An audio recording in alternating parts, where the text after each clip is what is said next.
PSC പരീക്ഷകൾക്ക് വേണ്ടി തയ്യാറെടുക്കുന്ന പല ഉദ്യോഗാർത്ഥികളും ഏറ്റവും ആധികാരികമായ മെറ്റീരിയലുകൾ എന്നുള്ള നിലയ്ക്കാണ് തൊഴിൽ പ്രസിദ്ധീകരണങ്ങളെ കാണുന്നത്.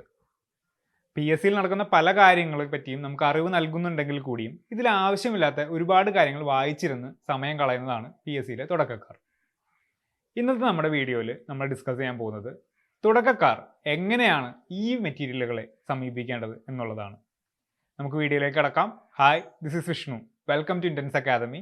ഇനി ഗൈഡല്ല, ഗൈഡൻസ് ആണ് വേണ്ടത്.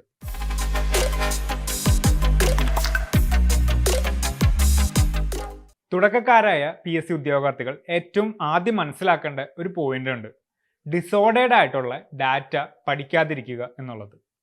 ഈ ഒരു പോയിന്റ് മനസ്സിൽ വെച്ചിട്ട് നമ്മൾ തൊഴിൽ പ്രസിദ്ധീകരണങ്ങളെ സമീപിച്ച ഒരുപാട് ആവശ്യമില്ലാത്ത ഡാറ്റ നമുക്ക് ഒഴിവാക്കി വിടാനായിട്ട് സാധിക്കും.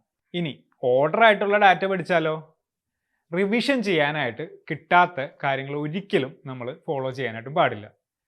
വീണ്ടും എടുത്ത് നോക്കുന്ന സമയത്ത് നമ്മുടെ മുമ്പിൽ ഈ മെറ്റീരിയൽസ് എല്ലാം വന്നു കഴിഞ്ഞാലല്ലേ നമുക്കതുകൊണ്ട് ഉപകാരമുള്ളൂ. റിവിഷൻ ചെയ്യാനായിട്ട് നമുക്കത് ലഭ്യമാകുന്നില്ല എങ്കിൽ നിങ്ങളത് വായിച്ചതുകൊണ്ട് എന്താ ഉപകാരം? അപ്പോൾ അങ്ങനെ റിവിഷൻ ചെയ്യാനായിട്ട് നമുക്ക് കിട്ടുന്ന മെറ്റീരിയൽസ് നിങ്ങൾ മാക്സിമം ഫോളോ ചെയ്ത് നിങ്ങളുടെ ബേസ് സെറ്റ് ചെയ്തെടുക്കുക എന്നുള്ളതാണ് PSC ഉദ്യോഗാർത്ഥികൾ ഏറ്റവും ഫസ്റ്റ് ചെയ്യേണ്ട കാര്യം. ഇനി നമുക്ക് ഈ തൊഴിൽ പ്രസിദ്ധീകരണങ്ങളിൽ നിന്ന് എന്തൊക്കെ കാര്യങ്ങൾ നമുക്ക് എടുക്കാം എന്നുള്ള കാര്യം നോക്കാം. അതിൽ ഏറ്റവും ഫസ്റ്റ് നമുക്ക് പറയാനുള്ള കാര്യമാണ് PSC റിലേറ്റഡ് ആയിട്ടുള്ള വാർത്തകൾ. ഏതൊക്കെ പോസ്റ്റുകളിലേക്കുള്ള നിയമനങ്ങൾ നടക്കുന്നുണ്ട്, എന്തെങ്കിലും വാർത്ത PSCനെ സംബന്ധിച്ചിട്ടുണ്ടോ, ഇങ്ങനെയുള്ള കാര്യങ്ങളൊക്കെ ഫോളോ ചെയ്യാനായിട്ട് നമുക്ക് ഈ പറഞ്ഞ തൊഴിൽ പ്രസിദ്ധീകരണങ്ങൾ ഉപയോഗിക്കാം.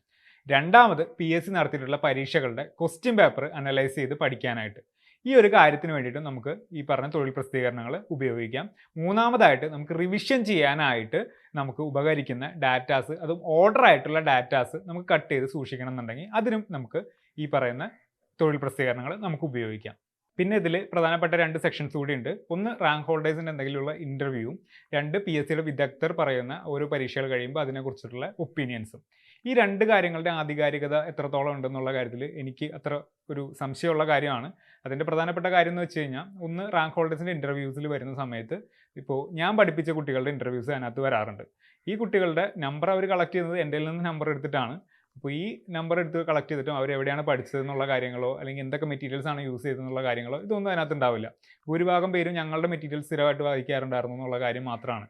പക്ഷേ അപ്പോൾ ആ ഒരു കാര്യത്തിൽ നിങ്ങളൊന്ന് ശ്രദ്ധ കൊടുക്കുക.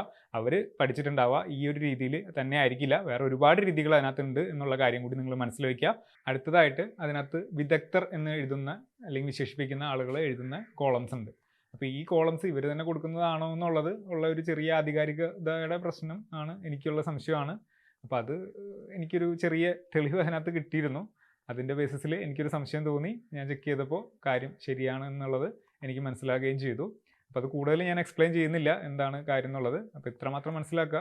പലപ്പോഴും നമ്മൾ ഈ പറയുന്ന മാഗസിൻസിൽ എഴുതി വെച്ചിരിക്കുന്ന കാര്യങ്ങളൊക്കെ അപ്പാടി തന്നെ വിശ്വസിക്കാനായിട്ട് പോകരുത് എന്നുള്ള കാര്യം കൂടി നിങ്ങൾ മനസ്സിലാക്കുക. അപ്പോൾ ഇനി നിങ്ങൾ ബിഗിനേഴ്സ് ചെയ്യേണ്ട കാര്യം, നിങ്ങളുടെ കയ്യിലുള്ള സിലബസ് നിങ്ങൾക്ക് PSC തന്നിട്ടുണ്ട്. ആ സിലബസ് വെച്ച് കൃത്യമായിട്ടുള്ള നോട്ട്സും PDF-കളൊക്കെ നിങ്ങൾ അറേഞ്ച് ചെയ്ത് വെച്ച് നിങ്ങളുടെ ബേസിക്സ് സെറ്റാക്കി എടുക്കുക. ആ ബേസിക്സ് സെറ്റാക്കിയതിന് ശേഷം മാത്രം നിങ്ങൾ ബാക്കി തൊഴിൽ പ്രസിദ്ധീകരണങ്ങളെ അമിതമായിട്ട് ആശ്രയിക്കാനായിട്ട് പോവുക എന്നുള്ള കാര്യമാണ് എനിക്ക് പറയാനുള്ളത്. ഇനി അവസാനമായിട്ട് ആർക്കൊക്കെ ഈ പറഞ്ഞ തൊഴിൽ പ്രസിദ്ധീകരണങ്ങൾ വായിക്കാം എന്നുള്ളതാണ്. നിങ്ങൾക്ക് നിങ്ങളുടെ ബേസിക്സും കാര്യങ്ങളെല്ലാം സെറ്റാണ്, റിവിഷനൊക്കെ ചെയ്ത് അത്യാവശ്യമായെങ്കിൽ നിങ്ങൾക്ക് ഇതിനകത്തുള്ള ഏത് ഡാറ്റയും നിങ്ങൾക്ക് കണ്ടിന്യൂസ് ആയിട്ടിരുന്ന് വായിക്കാം. കാരണം അവിടെ റിവിഷൻ്റെ പ്രശ്നങ്ങളോ പിന്നെ റീകളക്ട് ചെയ്യേണ്ട ആവശ്യമോ നിങ്ങൾക്ക് വരുന്നില്ല. അപ്പോൾ ഈ മെറ്റീരിയൽസ് ഒരു പ്രാവശ്യം നിങ്ങളുടെ കയ്യിൽ നിന്ന് പോയി പിന്നെ നഷ്ടപ്പെട്ട് കഴിഞ്ഞാൽ നിങ്ങൾക്ക് ആ ഫാക്റ്റും കാര്യങ്ങളൊക്കെ നിങ്ങളുടെ ഓർമ്മയിലുണ്ടാവും. അങ്ങനെയുള്ളവർക്ക് അതിനകത്തുള്ള മോക്ക് ടെസ്റ്റുകൾ എഴുതാം, മോഡൽ എക്സാംസ് എഴുതാം, പ്രീവിയസ് ഇയർ എക്സാമുകൾ എഴുതാം, എല്ലാം ചെയ്യാം. പല സമയത്തും ഇതിനകത്തൊക്കെ വരുന്ന മോഡൽ എക്സാംസ് അത് ഉണ്ടാക്കുന്നവരുടെ ലെവൽ കാണിക്കാൻ വേണ്ടിയിട്ടുള്ള തരത്തിലുള്ളതാണ്. ഇപ്പോൾ ഞാൻ എഴുതിയ LD ക്ലർക്കിൻ്റെ എക്സാമിന് തൊട്ട് മുമ്പ് ഞാനത് എഴുതി നോക്കിയപ്പോൾ എനിക്കൊരു 50 മാർക്ക് പോലും ആ ഒരു പരീക്ഷയിൽ സ്കോർ ചെയ്യാനായിട്ട് സാധിച്ചില്ല എന്നുള്ളതും, PSC പരീക്ഷയിൽ ഞാൻ 65-ന് മുകളിൽ സ്കോർ ചെയ്തു എന്നുള്ളതാണ്.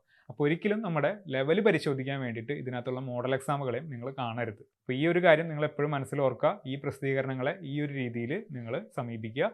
റിവിഷൻ ചെയ്യാനായിട്ട് നിങ്ങൾക്ക് സമയം കിട്ടാത്ത ഒരു മെറ്റീരിയലും ഫോളോ ചെയ്യാതിരിക്കുക എന്നുള്ള ബേസിക് കോമൺ സെൻസ് നിങ്ങളെല്ലാവരും ഫോളോ ചെയ്യുക. Thank you for watching my video. Bye bye.